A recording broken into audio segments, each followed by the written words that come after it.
All right, the very latest for you on Facebook right now. Mark Zuckerberg has apologized, but for some people it does not seem to be enough. And of course, we are talking about the use of our personal information. And Mike Apple was just talking about moments ago, Facebook shares down 2% this morning. Is it too little, too late? Mark Zuckerberg putting out a statement on his Facebook page yesterday apologizing. He says in part, "We have a responsibility to protect your data, and if we can't, then we don't deserve to serve you." While this specific issue involving Cambridge Analytica should no longer happen with new apps today, that doesn't change what happened in the past. We will learn from this experience to secure our platform further.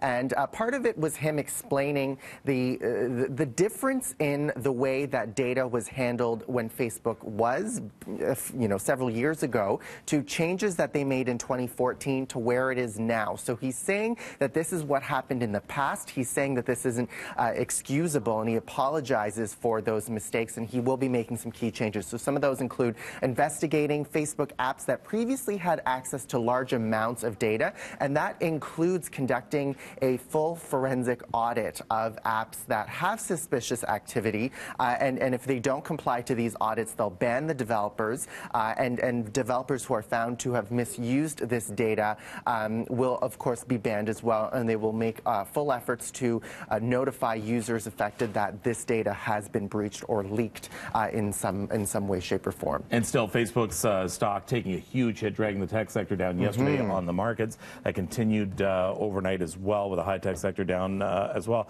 But once again, it takes away from us the responsibility of being smart. That's a good point. The whole thing about this is that what they did with the information is they targeted people, and they targeted people with false information, with incendiary information, if you want to call it that, as well. And we're just not smart enough to see through this. So we believe the people. We were talking about this earlier about Earth Hour. We believe all those posts saying that climate change is not real, and we believe all these, not realizing where they came from. And if you start tracing them back, which is what we do in the news industry, you try and figure, wait a minute, what is the source of this, and why do I not need to believe this right now?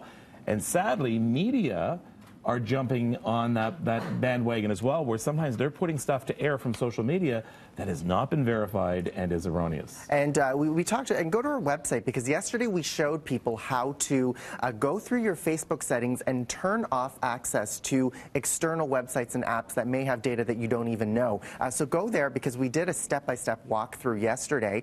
But as Mike was saying, the policing is what is going to be the challenge here. And one of the tips that I didn't get to share yesterday is when you sign up for a new app or website and they're asking you whether you want to log in using your email, whether you want to log in using your Google or Facebook, a lot of people will choose the Facebook button because it's easy. You don't need to put in your first name, your last name, your email, just pick a password. It's just a matter of logging in with your Facebook.